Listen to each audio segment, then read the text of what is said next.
У третия път ще стане.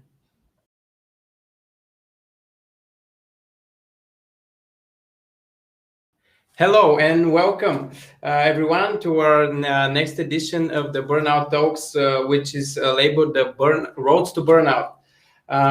We're sorry about the delay. We were experiencing some minor technical issues, but we are already live. So hope you enjoy the discussion. At the beginning, I would like to encourage you to actively participate. We have the feedback form, and you can comment if you have any questions for us, for me, and for my guest. And we would like to address it at the end of our conversation, and to have a chance to exchange with you as well. So I would like to present our guest tonight, Dr. Julika Novkova. Hello and welcome. Hi, thanks for having me here. It's the first and last time I'm addressing you with your academic title, or else I'm getting in trouble. You already warned me for that. Just a brief information about you. Dr. Novkova is a PhD in organizational psychology. She's also a personal and business psychologist, also executive trainer, business consultant, and professional with over 10 years of experience in the field. Welcome again. Hi, and thanks. And wow, that was scary when you put it that way. But thanks for having me here. The pleasure is very mine. Thank you. Fantastic, great. So we, in our previous discussion, we titled this evening's topic as Roads to Burnout. Just because we wanted to discuss different paths that people go, whether being individual or on an organizational level, that can lead to the burnout. So I would like to start with maybe on the individual level first. Okay. In your experience, what are the main factors in maybe on the level of the person in terms of way of thinking or approach towards work or towards their career that can lead to burnout? First of all, thank you for having me discussing with you, especially this problem. It is a very important perspective to include psychological strategies and instruments in terms of burnout prevention. And my role here is to talk about the prevention. I am no therapist, so I help people understand how to change their typical behaviors, mindset, and what they do that at the end will bring them to that undesired result, which we all recognize as burnout. Mm-hmm. But let's start at the earlier stage. Why burning out is so devastating condition that we, healthcare providers and workers in organizations focused on human well-being, are concerned about. Mm-hmm. A couple of years ago, World Health Organization described burnout as syndrome that occurs only in organizational setting. This is something that people experience only while they work, and this is a tricky part. Yes. In particular organization. So, from my perspective, there are different type of professionals and there are different type of organizations and typical type of burnouts. So that's why I'm using this systematic approach when we talk about burnout. And in my story, everyone's story matters. You matter, your perception, your perspective, you shape your professional self, you remodel the way you do what you do for a living, and you can either burn with bright and shiny flame, or you can burn out. And my job is to keep that flame, helping you feel that you're talented, devoted, passionate about your job without burning out. So, in the very individual level, I told you about the construct of self and the authentic self. Mm-hmm. So, if you would like, we can address this using the construct about the authenticity. Mm-hmm. What is to be authentic when it comes to psychology? It means that what you do reflects in a very natural for your perception way what you really think and what you really feel about your behavior and your reactions. For the other people, outcome is that they feel these consistent, coherent reactions of you, from you, and it is in not ambivalent, but very, very familiar in time way that you react, talk, feel, express something that we all perceive as just you, yourself. Yeah. So, how people burn at their workplace and why they can bring back the subjective perceptions about their self using their authenticity. Hmm. This is not an easy task, and we again apply this systematic approach. We have to understand what's the mindset, why people need to focus and remodel the way they perceive their self in terms of personal life, professional life, and other aspects. But again, there is no one fit all solutions, there are Yeah. no recipes.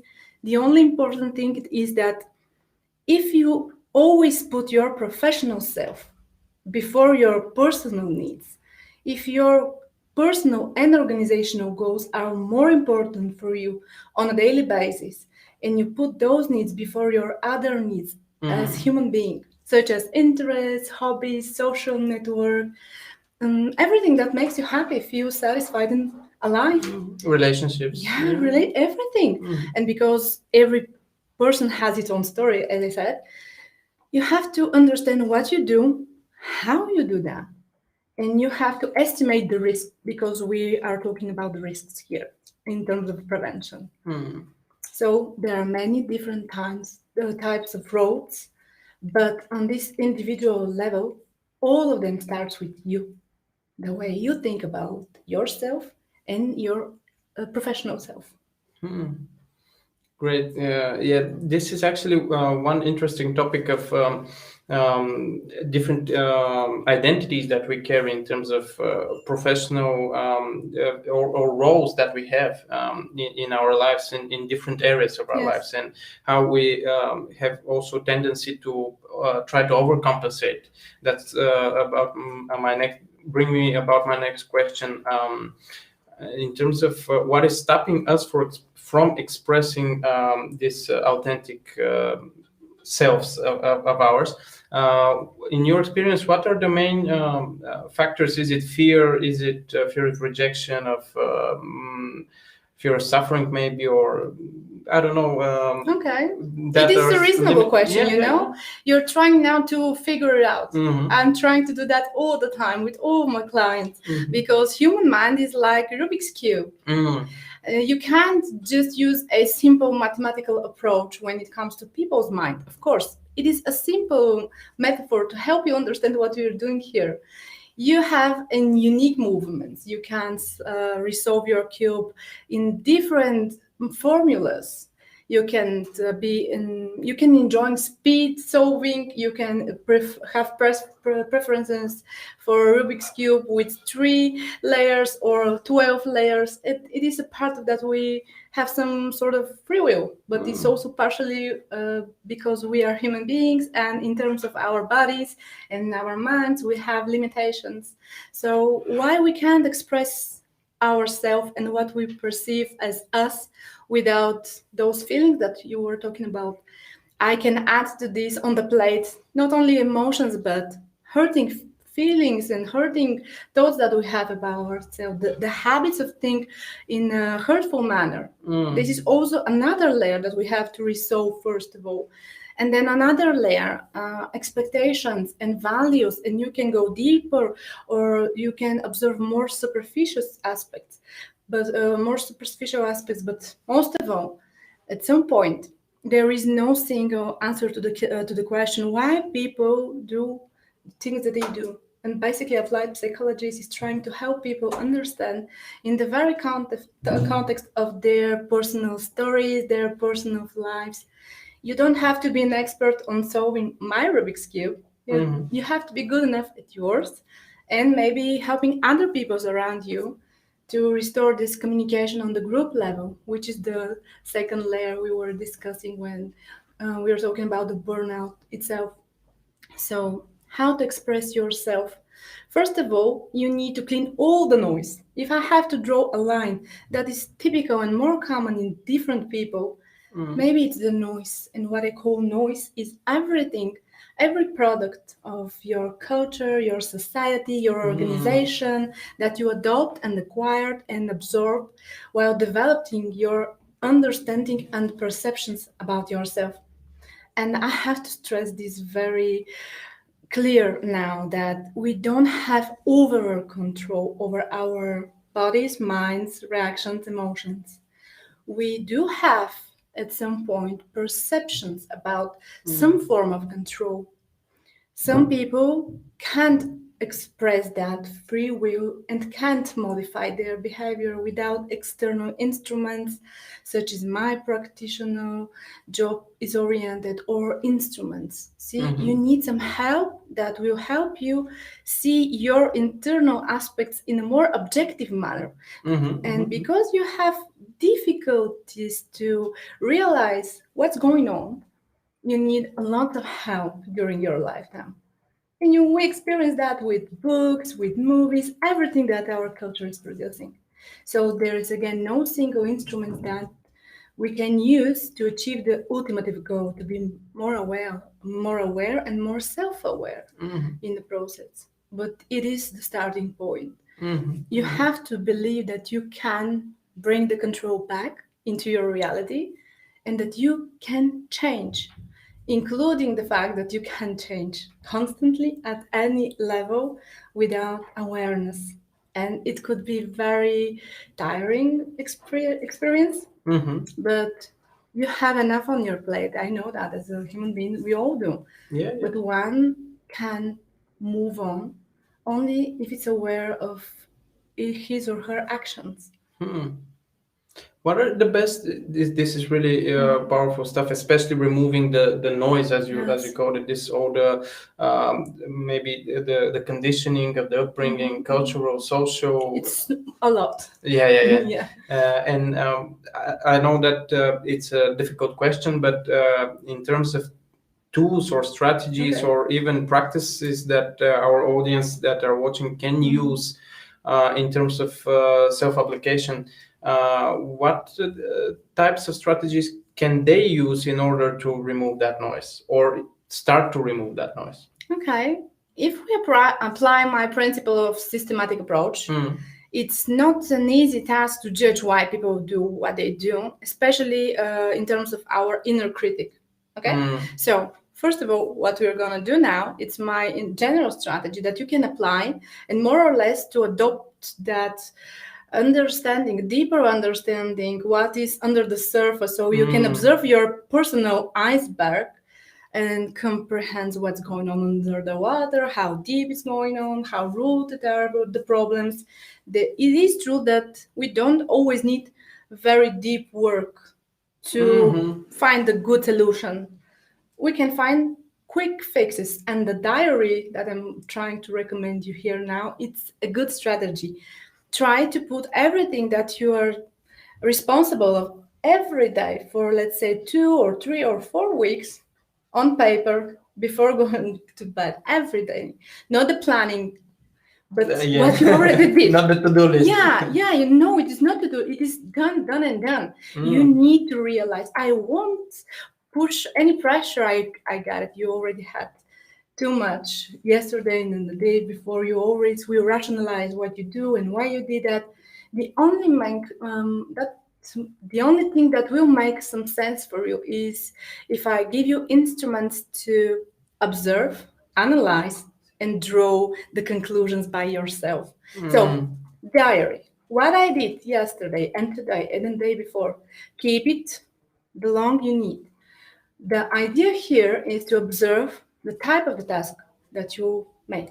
And if you follow the principle, do I put any other needs, including my colleagues, my client, my family relative, etc., before mine? It is a tremendous loss, you see? Who will care about you?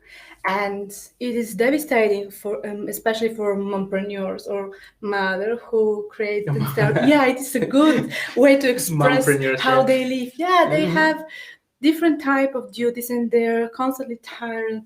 And sometimes it takes lots of time for them to quite understand that the only aspect of their life that they're constantly lacking to take care of is their self. Including their body. They don't have proper sleep, proper nutrition, proper supplements. They don't go to the doctor on time, even if they feel some pain, physical or emotional, and they're trying to cope with everything by themselves. So they don't have social connections and social support because they're trying to do everything to deliver every good solution that they're capable of today and now for the others. And who will take care for them? So this is a good way to see what are we doing. And again, when you isolate different aspects of your story, different roles and tasks that you're constantly doing, now you know. You can't say that I don't know what I do. You know, and you can try to find instruments that are applicable to your personal story. And again, use systematic approach. In organizational term, you will find one type of instruments and approaches to solve that. And the key words there is communication. At home, it could be something different. But basically, what do you need to continue be productive, effective, happy, creative, a living person, human being, not only some computing machine that produce outcomes that we are paid for to achieve something or to buy something. It can be good, but again, no criticism. There are some moments in people's life where working and putting professional self, it's important. It is a personal story, such as recovering from trauma or tremendous loss. It is the only reason for those people to wake up, go outside, and do something meaningful while trying to cope and absorb the suffering and the pain. So you can't judge the book by its cover, and systematic approach and altruism could help you understand why these people constantly and in a very conscious manner putting their professional self and social engagements before their personal needs. But this is the road, this is the starting point. And then, depending on your personal story and what you have on your plate, you can see the branches. So there is no single solution, but they are principle. And I'll try today to make them as simple as we can, the most simple manner. Great. So the diary is the first step, but remember, it's not a to-do list. No. It's more of a reflection diary in order to catch and observe your actions, your thoughts, and maybe it's best actually to go through documenting all the things that you do, and then maybe try to revisit why. Now you're starting to see my perspective. Yeah. Again, in terms of the diaries, there are people who are tending to plan, reanalyze, go through every single step and trying to find the meaning. Those people can either find better fixes and fast solutions, or either be paralyzed by the information and absolutely unclear strategy that they don't have, but they have to start to implement from tomorrow. And on the other side are people who won't be that devoted and don't do that every day. So again, it depends on the personality, the relevance and commitment that they would like to express. For example, it is easiest for the people who already have the habit to put everything on diary, but they didn't have the quiet space that such an instrument as diary can create into them, removing the noises that will help them observe. And they say, okay, I didn't really learn.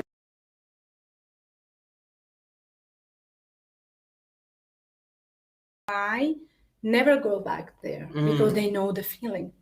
But let's go back to mother entrepreneurs. They know that. I mean, for them, it's very confusing to know that they know, but they don't have any choice. And sometimes it is true. They don't have any choice for that period of time. So instead of judging them and trying to make them change the general strategy, we're trying to help them practice something which is called radical acceptance, that creates more space and time in people, make them more resilient. It is what you do. You know why you have to be here. Do you want to be here? And if we connect those must-do things with a deeper level, such as it is free will. you know that this is the best for you, and the kids they accept that in a very radical, general manner, and they reduce the stress, the anxiety, and this constant noise and buzzing feeling that they are missing something important in their lives. At some point, I help them go on the helicopter. We lift together the whole machine, our mind, and they see everything that's Physically done go on a here. helicopter No, of as course a thought not. experiment. For some people, it could be very physical. Actually, Yeah. this body experience very stressful. They start to fear what they will notice, what I will be noticed. Should I judge them? Would I judge them? Why? And etc. So again, diary it is a good practice that will help people clear the noise, focus their mind, and keep them in a very consistent manner. Continue see how they think. See, this is a visual instrument that will help you observe your own thinking. I don't have to convince you. You have to change to you have to decide to change. Yeah, after all, it's your thinking. Yeah. Or you will need to find how to radically accept this because it's inevitable. It is what it is and it makes sense. From my perspective, seeing a wall, it doesn't mean that you have to push it. Even if you understand that this is wall, there is a way you can go through. No, you can't. You have to have this good estimation. Is it the good choice? Sometimes people are willing to push, but they have to find a way back. And talking about metaphors, my job is in terms of personal subjective perceptions of self and control over their passion about work. How we can learn to ride the highs and lows, not only in professional life, but in life itself. It's a huge domain. This is the good mindset. You don't have to be vulnerable, but you can't escape the fact that you are vulnerable. So this is very important part of being authentic. When you're tending to describe everything inside your world, that will include that layer. I can't fix that by myself. I need information, instruments, and support. And I'm really hoping that bringing this put into a broad public, I know that it won't produce effective solutions for everyone, but this is the key point. You don't have to experience this with the subjective perception that you're alone.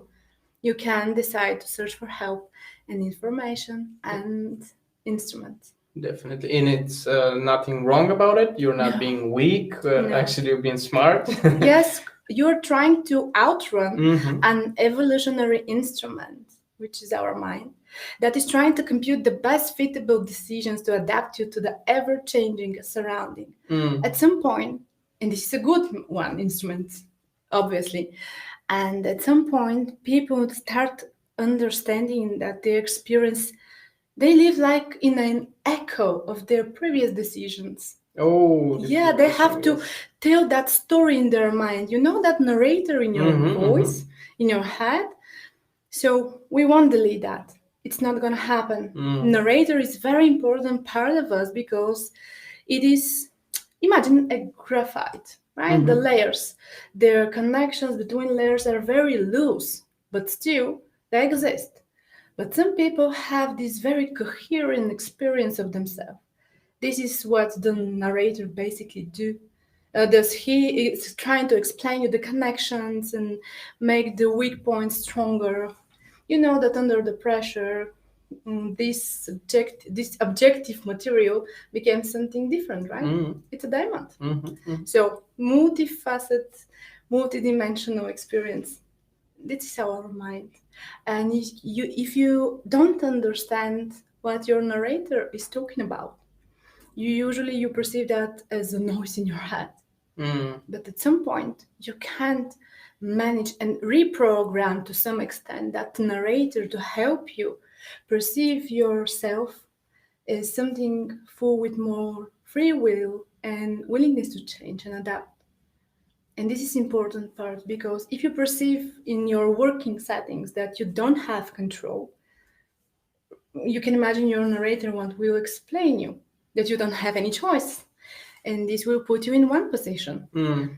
bringing back the ownership over your own story, empowering people to understand that even if the case is like that, you still have this radical acceptance strategy or some small changes in the way you value things or the way you think things Mm. or emotionally coping strategies. Everything can be changed.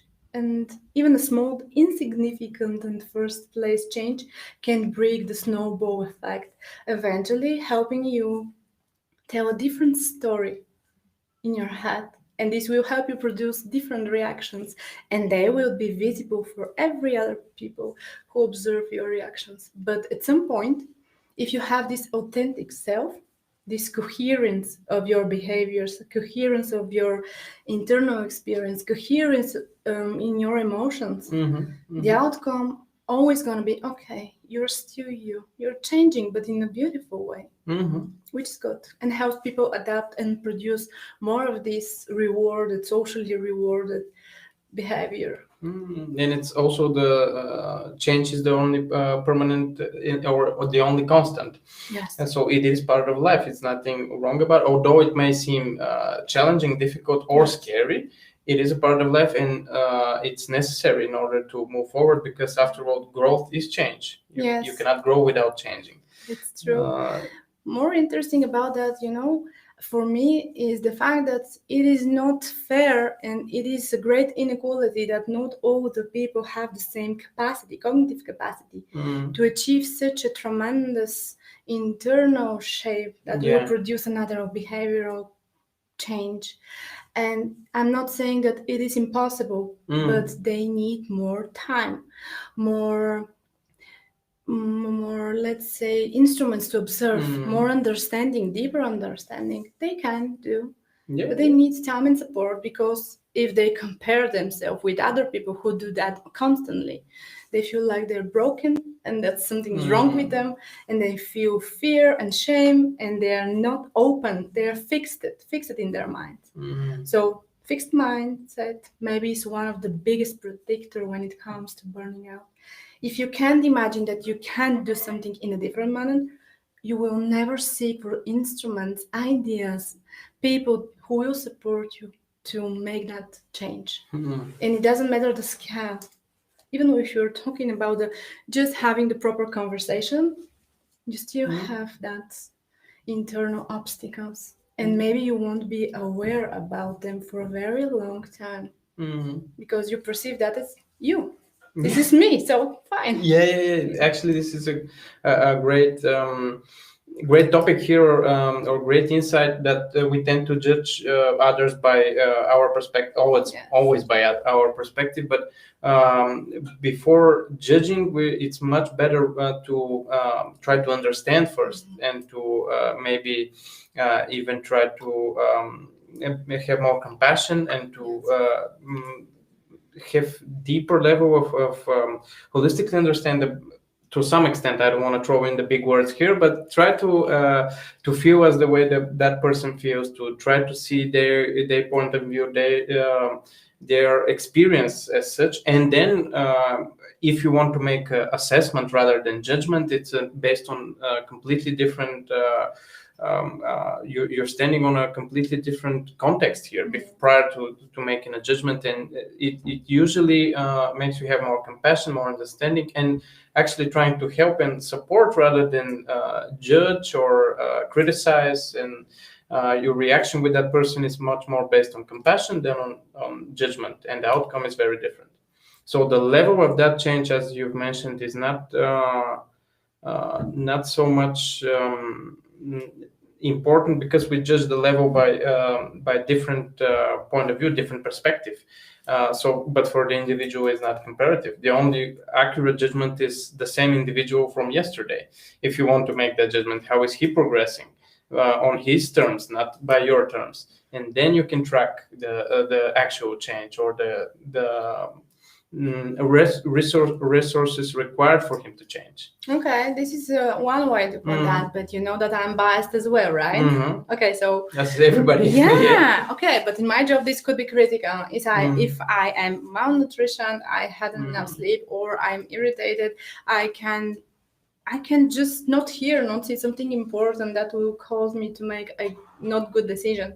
So back again, we are using different type of visual models that will help people become a more visual thinkers. Okay, we are too or preoccupied with our minds, words, opinions, but in terms of talking, when we change the narrative and we use more visual strategies, people are starting to understand what you called a holistic approach. My word is systematic analysis, but this is basically the same. It's the same, yeah, you isolate factors, you know. Computers do the same for us. And they analyze big data, but sometimes I make this joke that computers and artificial intelligence doesn't care about us, but people do care about other people. So why my job is so important for me? It is not that I will produce some meaningful instruments that will do something to other people.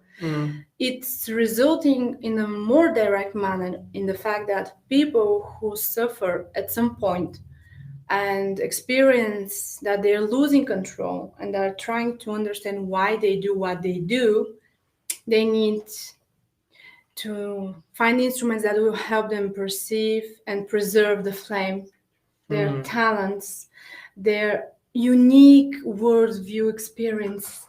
When we are coherent, when we feel okay, we know that. And there is no, let's say, when people have problems and need to discuss issues, they don't go on a practitioner meeting with a manual. You don't have a manual, okay?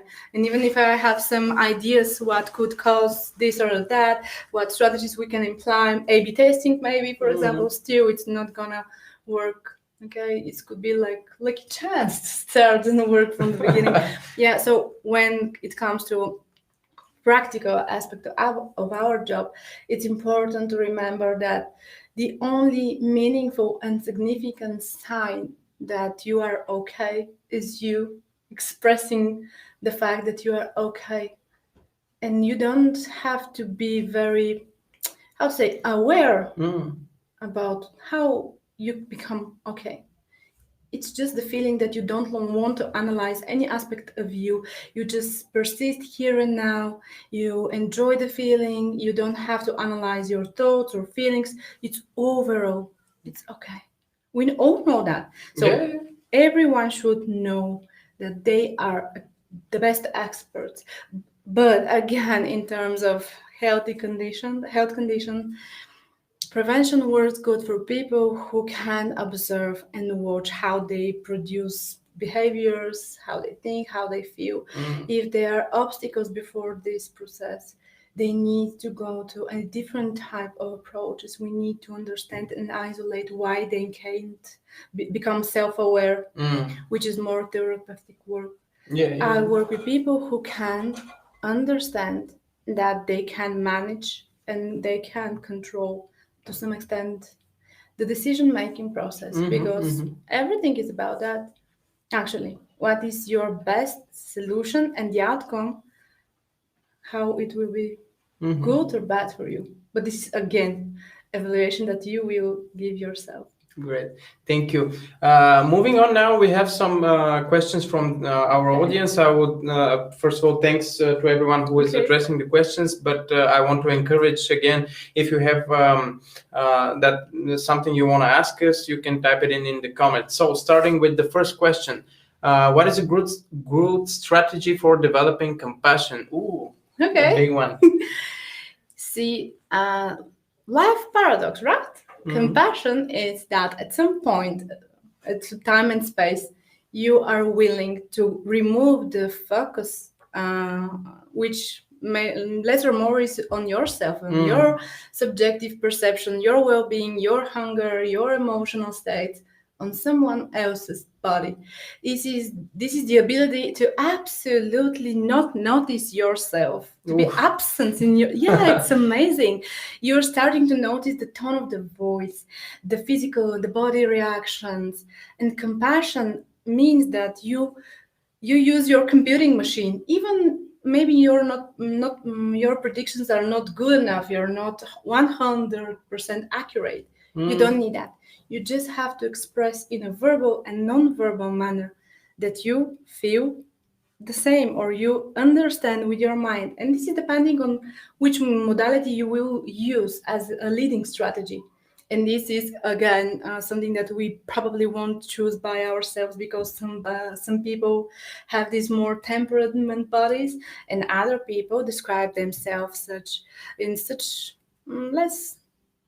I don't know how to explain that, because people who are tending to suppress their emotions also have a rich internal world, but they prefer to think that they are thinkers. Okay, it is safe enough to say. Okay. Yeah, it is not easy to explain all the Yeah, variances in behavior and reaction, but it is the same process no matter how you are feeling, that you are reconnecting with others, using your feelings in terms of emotional intelligence, for example, or using cognitive strategies to asking questions, or even touching, kissing, and hugging, asking, "How are you?" Sometimes it is a good way. Yeah.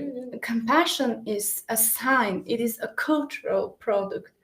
Produced is a byproduct of communication. So if you're intending to show compassion, you need to find your best fitting modality and to be sure that other people perceive that in a similar manner. They will understand the sign.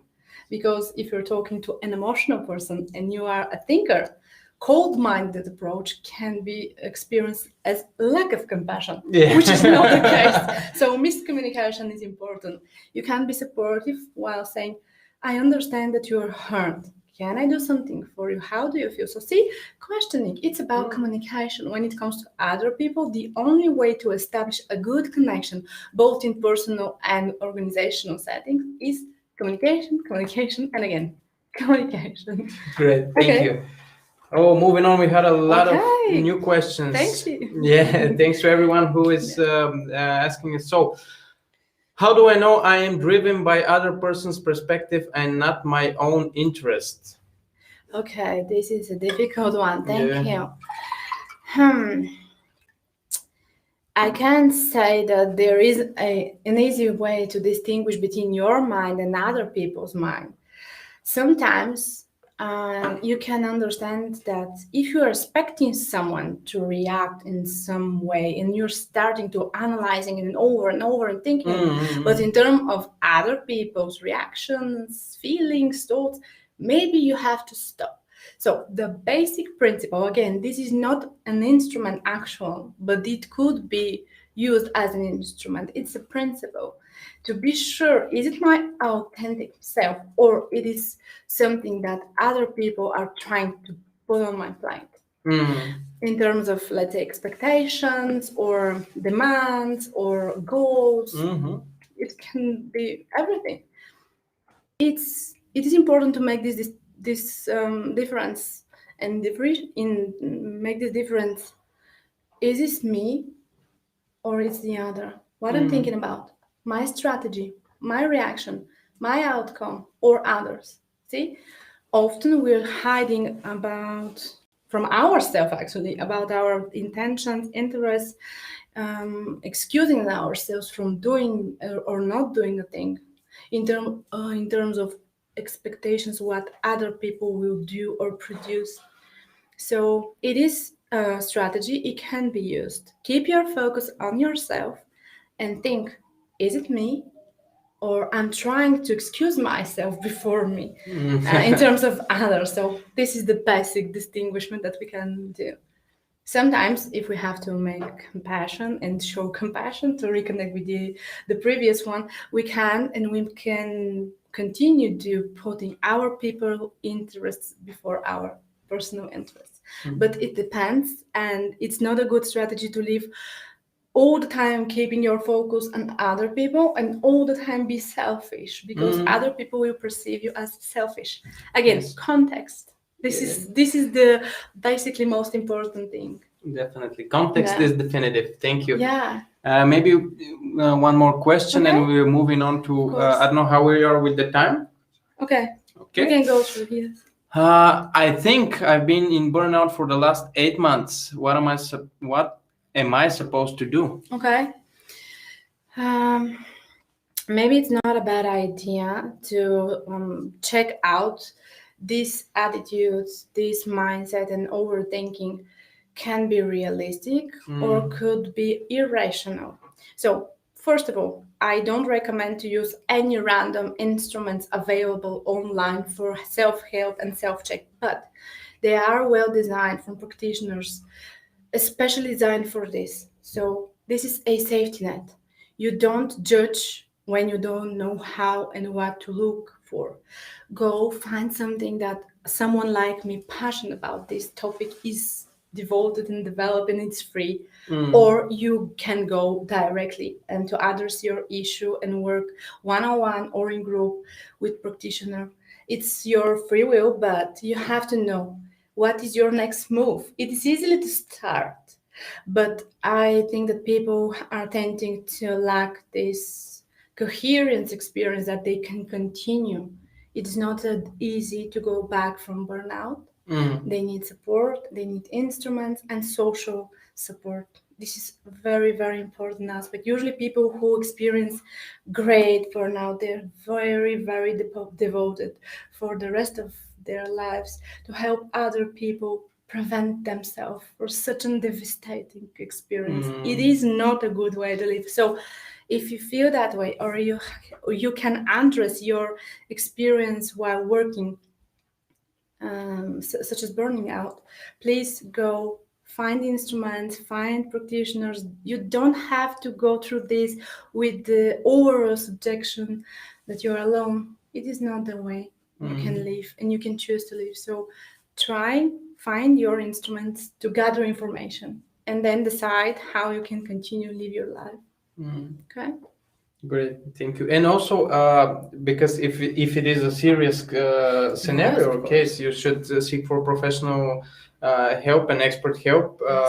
But if it's something that you feel you can address, there are plenty of resources online, and also to do a self-assessment.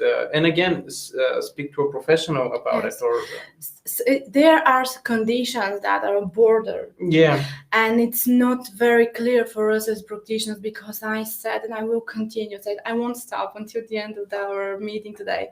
There are many roads and it's subjective perception. Some people, depending on their personal skills, mindset, previous experience, passion, we're going to talk about passion now. It's an important part of the aspect. They really believe that this is normal. They normalize this behavior and compare with other people in their relevant group. They see that all people experience the same and we all do the same.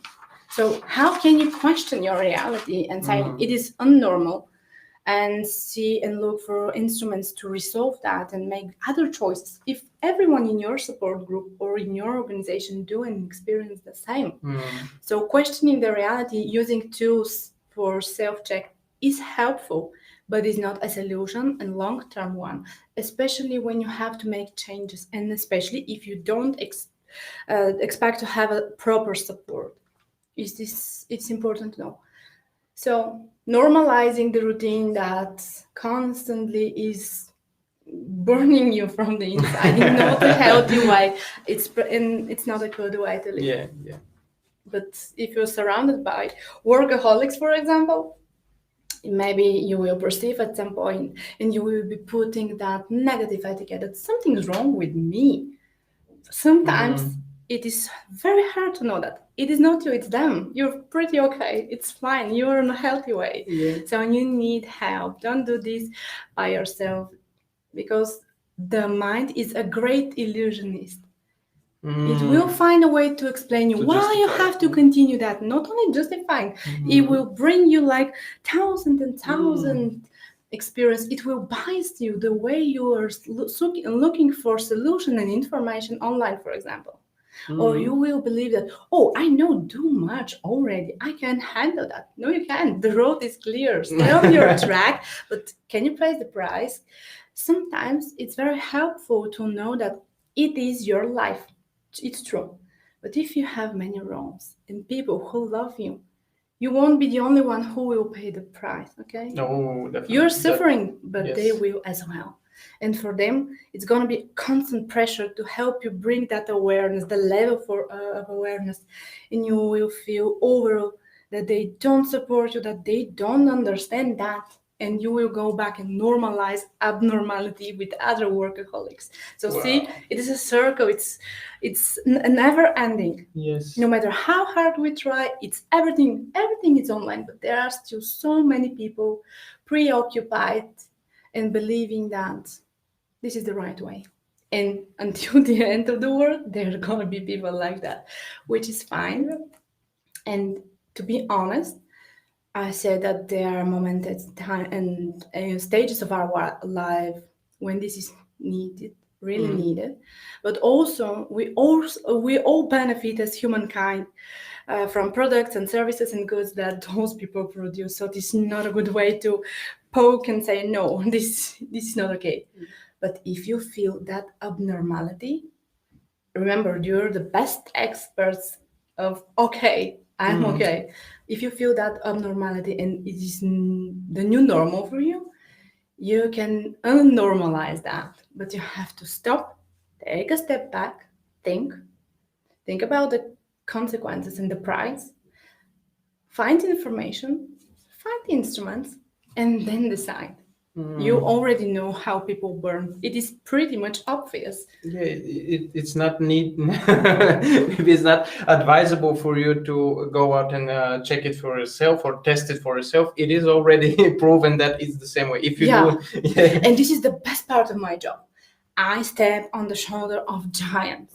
I don't have to find the eureka moment by myself, but I only can enjoy. And as an applied psychologist, I can show people research, show the data, or which is my best part. I do care for people to have that ownership. I just pinpoint the keywords and say, Google them, find the best sources you can, go into my shoes, find out. You will find out. And this is especially very moment when they realize that based on their perceptions and subjective well-being, they will find good strategies that will be like experience like, oh, I envy that. I want to do that. I would like to try this, Jules. So there is a huge commitment. They really are involved. They're inspired to change. I don't have to force them. People express their subjective perception of free will, which is amazing. Nice.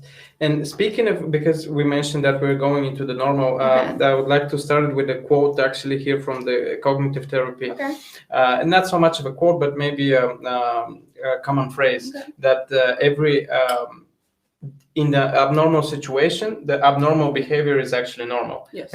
So, as bringing you back to the example you gave with the workaholics, if you have abnormal behavior there in a abnormal situation or work environment, it's actually normal for you to be abnormal or abnormal. Absolutely. Yeah. Sometimes I use this strategy described by the bigger minds that key points for you to decide whether this is normal or abnormal working process, depending on your perception of authentic self. See how much if conditions we already put, and I'm not even starting the essence. So if we have this understanding that we have a passion for a job, if we estimate that we have a good job fit, and if this passion is balancing and harmonious, including our different other selves into the working process and helping us recharge and have time, we can cook, we can have, spare time doing nothing is always a valid strategy, But if you have this conflict of interests, and if you don't perceive that you're a good job fit, maybe at some point you will start noticing that you're the only one who experience abnormality, which cause you a lot of pain. And the first idea that you will have, it's something's wrong with me. You won't even question other people or organizational processes, or why do you feel that. Maybe and there are objective aspects, including your colleagues or your processes, or really the job fit itself. If it's not something that you're passionate about, or it is something that you struggle to cope on a daily basis, you can't solve your task, it is too challenging, you're too tired, you already have too much on your plate in your personal and other roles. See, it is a burnout recipe. Okay, and it's if a tested road. Yeah, and I don't have to have any further discussion, so we can bring that information on the table, and I will let you decide. But about the passion, and this is the biggest difference between people who work by themselves and for themselves, and people who work in bigger organizations. So often people who feel that they have this destiny belief that this is the best job fit ever, and they are very passionate about their job, they have a tendency to become toxically passionate about, obsessively passionate about. And you can recognize this in their vocabulary. They won't speak about any other significant aspect of their life, even if you are aware that they have other roles. They won't participate in the commitment and with compassion when you have small talks. They won't be attached, and then won't be willing to be attached when you don't participate in conversation regarding their job, goals, fits, incomes, etc., material aspects of the job. So they're very, very obsessed, and this could cause lots of harm. So being too passionate with your dream job could cause you burning out. And if you have to use some strategy, maybe it's not that bad to use the diary from the beginning of our conversation to estimate how passionate about your job is you exactly, and is it a good thing or bad. But again, personal story. If you're recovering from burnout, having this passion and this flame again, it's not a bad thing. It makes you feel sense. Now all your suffering, it's making sense. Okay? So sometimes it's about love, or sometimes it's about meaning of life. Put it in the context that you prefer. But the overall outcome is that this flame that we're trying here to start in people with instruments that enhance their creativity, innovativeness, agility, developing flexible minds, open hearts, compassion, empathy, and altruism. If you become too passionate, it can be obsessive, and you will eventually burn out. And you will know that, you will notice that, but you will continuously and you'll be very dedicated to do what you decide that this is the right thing to do, because you have the passion and this destiny belief that you have to do that. And people who don't recover from burnout using proper instruments and strategy are tending to not understand how their mindset is leading them to do the same mistake over and over again. And this cause a lot of trauma, not only to you, but to your surroundings, including your colleagues, your family, relative, your spouse, everyone who cares about you and loves you. Actually, that's really, really great. How can passion, not great, but interesting, how passion can transform itself into obsession. Yes. And on that note, I would like to talk about, we're still on the individual level. Just one quick note. Can we get some air, please? Thanks you. Thanks. On that note, I would like to talk about a very specific group on an individual level, which are more or less left out usually in this type of conversations, because they have a tendency to be replaced by or the focus on them tends to be replaced by another more interesting group. And what I'm talking about the freelancers. Yeah. Okay. Because they tend to have this risk as well. Yeah. Most of all, freelancers are people who discovered that they have some talent, some potential, and they decided that they can't fit into a particular organization, so they became a human form of organization itself. So the difference between entrepreneurship and business management in terms of micro businesses and entrepreneurship in terms of freelance, see there as the mindset level are very similar. So let's include and incorporate both strategies, both groups on this principle. If you have the full responsibility of your choices, what is normal workday, you fit into this group that we will talk about, right? Okay, is this a good? Okay, if you have the 100% responsibility to normalize your routine, you really need to catch up because you can't see what you can't see. Whether you like it or not, this is the fact. And it's not my words. Let's say that even Einstein once said that the consciousness that creates a problem can't make a good enough decision, can't produce that decision. We need another level of consciousness. Let's go back to the iceberg to put some context. More or less, we all can observe ourselves as and perceive us as icebergs. We know that icebergs have some visible part, and let's say that we do things, say things that other people can see, and they can judge who we are based on our reactions. And there are some deep underwater parts of the icebergs. So our job as practitioners in terms of preventing burning out when you are the person / organization, is to use as much as we can instruments and external consciousness that will help us lift the iceberg above the water, not deep diving our heads into, but lift the more we can, so we can produce more healthy outcomes in terms of work-life balance, in terms of client service, because every freelancer who I know at some point experience, depending on their professional characteristics and work and niche, etc., the same experience. I can sell myself. Even if I'm good with this, I do. They are focused on micromanaging their daily routine, so they lose the ability to see the big picture. You know, the helicopters, remember? They can't lift themselves and see the valley. And when I work with people who are organizations, so what does it really mean to be person organization? You decide how to work, what to work. You decide which process is most fitable and suitable.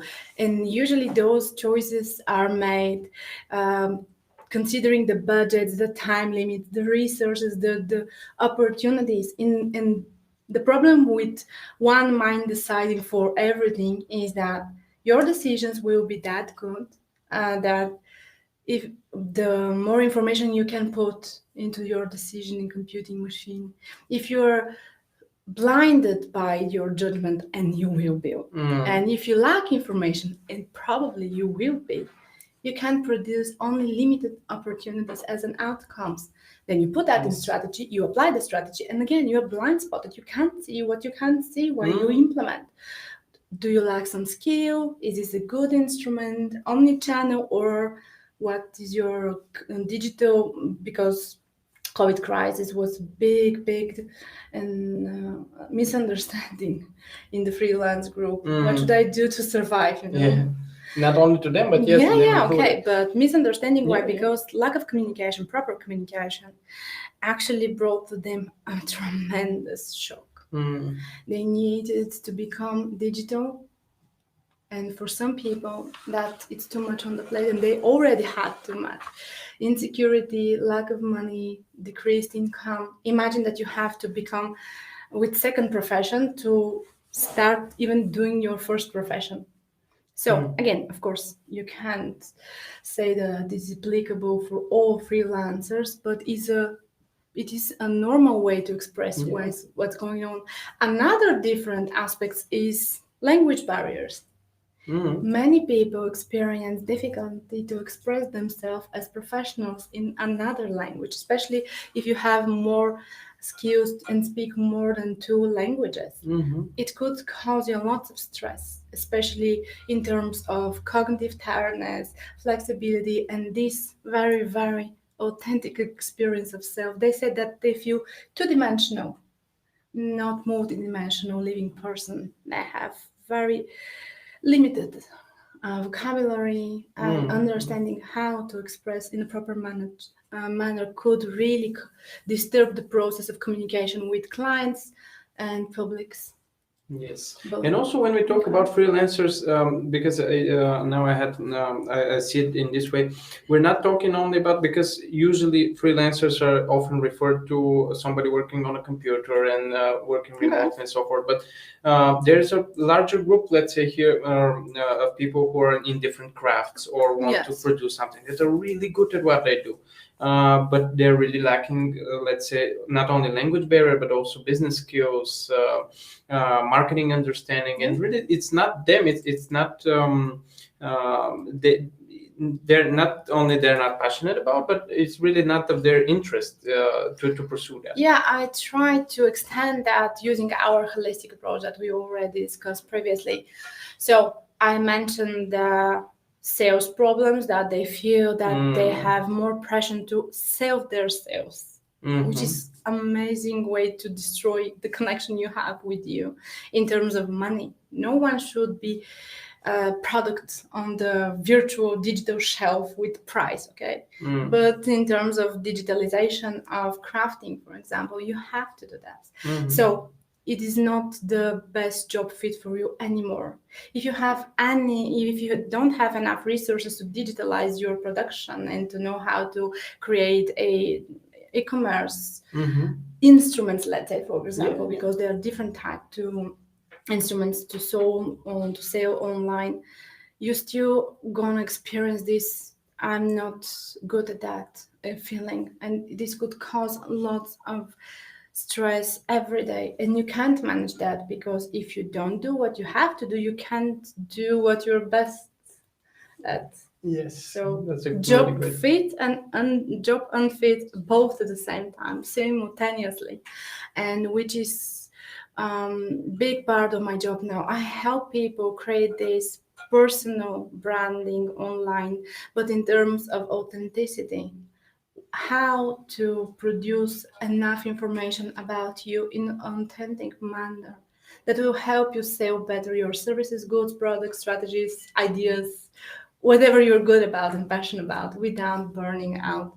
And sometimes there are different type of decisions that we have to make. You can either learn and take a leave and find some other strategies for economical growth, or we can delegate, which could cause us to diminish our living strategies and our income for a very long time, unpredictably how long, which is not also the good aspect of the reality. But COVID crisis, and due to COVID crisis, lots of people had to understand that they could either embrace the chance for them to go and be digital and to be always on, always available as other people's, which can create for them more and more opportunities worldwide, or they can be forced by the objective reasons to stay disconnected from the internet. And if you can't go to your store because it is what is going on right now, maybe you have to reconsider some different strategies if you're depending on those money right now. You have to have plan B and even exit strategy. So one of the most common mistake I've seen these couple of months or even the past 1 year is that people who put so much effort and passion and time into something can judge about the venture using objective measurements about the performance, and they stuck. They put more while they all they need is less. Yes, this is the Less is more. very sad reality. And sometimes they are good exit strategies that we can imply and to improve, but sometimes we have to pause. We have to take a moment in the Yes, side. yes. There is no single solution. It is true. Thank you. Um, Maybe address some of the questions because we are really advancing on the time. No more questions. Okay. So maybe we're really so much engaged in the discussion, but unfortunately we won't be able to go into the last phase. But maybe maybe we can have you again in discussion the organizational aspects of the. Yeah, maybe if I have to put that, because I stressed out at the beginning that today we will discuss only the part that we have the most control. This is the strategy of this conversation, and this is us and our authentic self. In terms of working process, when we have to communicate with others that something is wrong and it's causing us constant stress that we can't cope with using typical strategies, no matter how hard you try, even if you work with practitioners, if you have to understand, at some point it's pretty obvious that it is not you, it's them or the organizational process itself. At this point, it is good to remember that if you don't address that in a very verbal and direct manner, people into that organization can't help you. And there are many, many managers who are devoted to take care and that will listen and try to do the best they can. But it is your responsibility to address that on time in a very, let's say, communicative manner, okay? Not complaining, but explaining why. And instead of whining, you can put it that in terms of needs. What do you really need? Because if you know what causes you this inability to cope, probably you're refusing to give yourself something very important for a very long time, and you have to change that. And if the organization can change or it's not listening, this is a good way to start reconsidering your connection at the very basic level or the value level. Is it a good workplace for me? Again, there is no unifying strategy, but this is important to be sure that you are aware about your authentic self and your needs, to address those needs in working conditions, and to be heard and to be sure that they heard you. And then it is not your ball anymore, it is in their playground, and you have to wait and you have to make your decision based on their previous decisions about you and your communication output. That's it. It is simple, but it's not simple. Yeah, I know that. It's simple, but it's not easy. And maybe as some final words and a summary, let's say in a few sentences, that you would like to give to our audience in the context of roads to burnout. Most of us are struggling to find what we call inner peace. And we are struggling because we believe that this is a state and we are aware about its existence and we are trying to go and stay there forever. Maybe it's more healthy for us to realize that we are the thing that is balancing our world. It could be chaotic until we find the reasons why we can put that thing into motion, what we call order. You need a observing consciousness that create patterns in the house, creating from this chaotic experience something coherent, experienced subjectively as self. So embrace your chaos, find the patterns that makes you feel that you are yourself, and try to stick with that.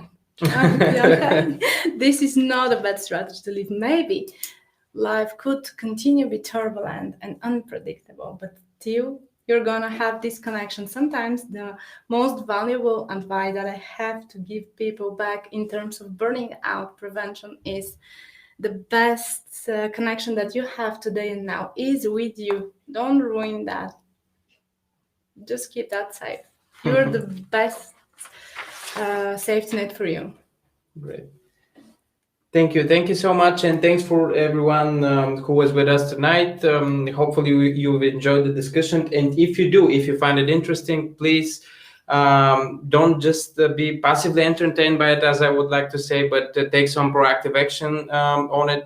They, as Jules said, okay. Mixed signals. We're getting mixed signals from, Yeah. from the studio here. But as Jules said, take proactive steps. There are plenty of resources online. Actually, here we at the Digiburn have a self-assessment questionnaire that you can take online, which was again developed by professionals. It's not something that we just put together.